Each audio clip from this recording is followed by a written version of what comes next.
Arch Enemy just launched a brand new chapter of the band, but instead of easing their fans into it, they came back with a statement.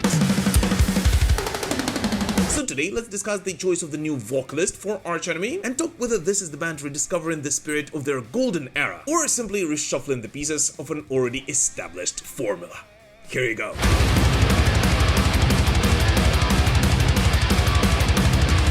After weeks of speculations and relentless teasing of their fans, Arch Enemy finally unveiled Lauren Hart as their new lead vocalist, stepping into one of the most demanding roles in modern melodic death metal in the world.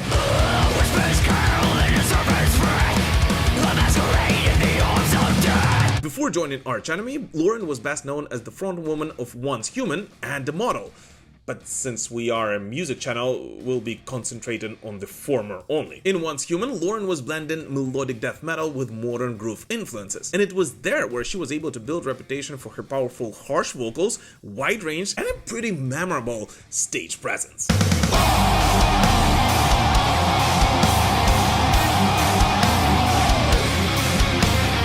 At the same time, over the years, he actually collaborated with a bunch of other acts, including guest appearances in the symphonic metal scene, which, if you think about it, I guess does showcase her versatility beyond pure aggression. And if we're being very honest, I actually first heard of Lauren from her collab with Camelot, and not because of her work with Once Human.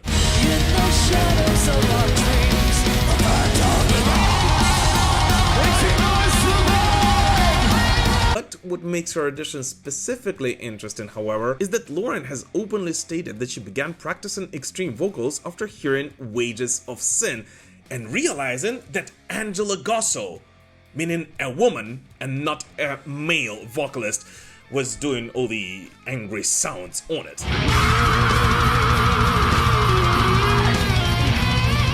And apparently it was that revelation that would eventually inspire her to pursue harsh vocals seriously. So, in other words, she literally grew up vocally on the Angela era of Arch Enemy. And when you listen to the Lust Breath single, I guess it does show.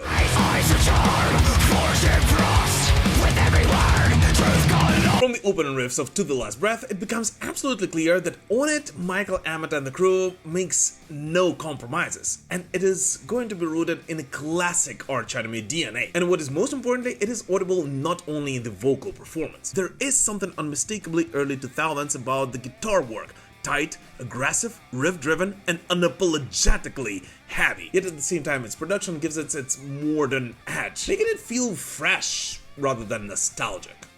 And if you ask me, I'm actually really happy about it, because I'm more than sure that the last thing Arch Enemy fans want from their favorite band is for them to simply try to mimic themselves 20 years ago.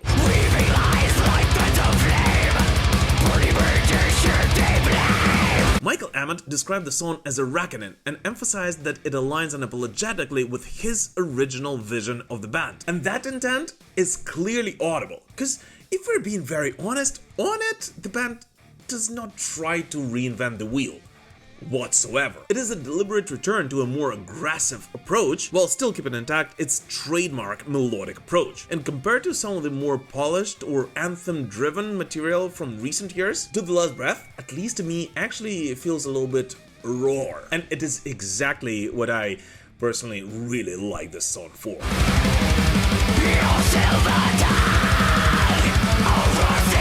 The riffs themselves carry a strong early 2000s influence, echoing the spirit of Wages of Sin and Anthems of Rebellion, yet do so without sounding like a direct copycat version of the two. The rhythm work has that familiar gallop and sharp attack, while the leads inject just enough melody to prevent the track from becoming one-dimensional. So, in a nutshell, giving the Arch Enemy fans exactly what they love this band for.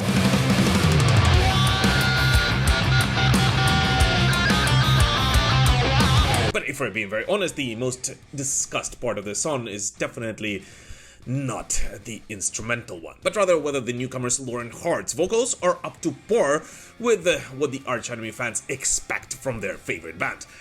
And here's where it becomes interesting. From the first notes taken, it becomes clear that although Lauren did not have much practice with harsh vocals with Once Human in the last couple of years, she still holds an incredible amount of confidence and control of her voice, having this rather striking balance between brutality and clarity. You wear your crown, beating out the words you drown. There's an audible respect for the Angela era in her phrasing and tone, but at the same time she does not sound like she's trying to imitate her exactly per se, but instead sounds like someone who has internalized that influence to the point that she's actually now channeling it through her own personality. Do or die, it's time to rise. One of the most interesting moments in the song comes towards the end, where clean vocals are introduced in parallel with the harsh ones. And although I know that many Arch Enemy fans are not exactly fans of clean vocals in their favorite band songs, but I think many will agree that in this particular phase, rather than feeling forced or overly polished, these clean passages integrate naturally into the composition and add a layer of emotional contrast to the aggression. And in such a way they do not exactly dilute the heaviness, but instead somewhat expand the song's dynamic range in a way that feels intentional and, what is most importantly, actually musically justified.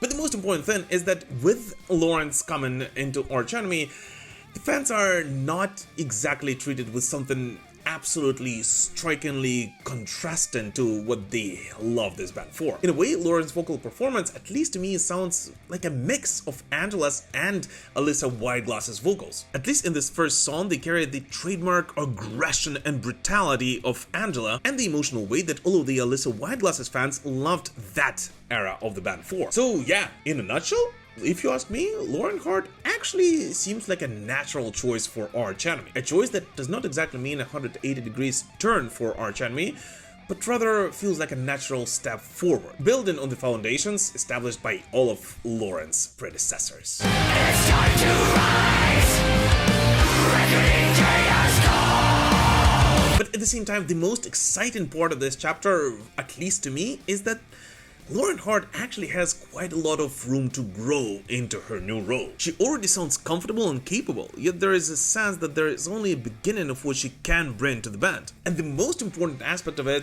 will be visible when the band finally plays their first live shows together with a new vocalist. As I always say, that heavy metal lives in sweaty clubs and in festivals, and not online. And it is there where Lauren Hart will actually be able to shine and prove to all of the rather skeptical Arch Enemy fans that she's actually worthy of the place in this band. So yeah, Lauren, in case if you're watching this, no pressure whatsoever.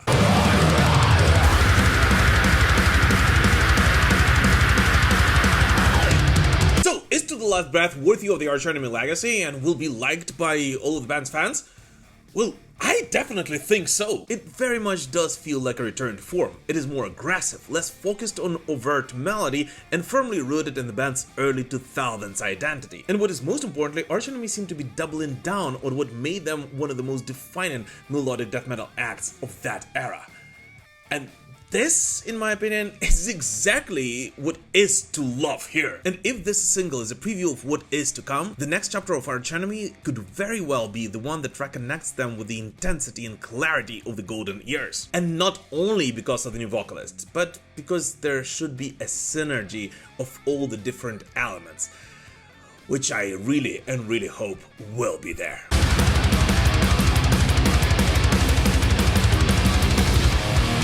But anyways, what about you? What do you guys personally think about To the Last Breath? And do you think Lauren Hart was the right choice for Arch Enemy as the new vocalist? Please let us know in the comments. As always, thank you so much for watching this short video, guys, and we'll prevail. Slava Ukraini!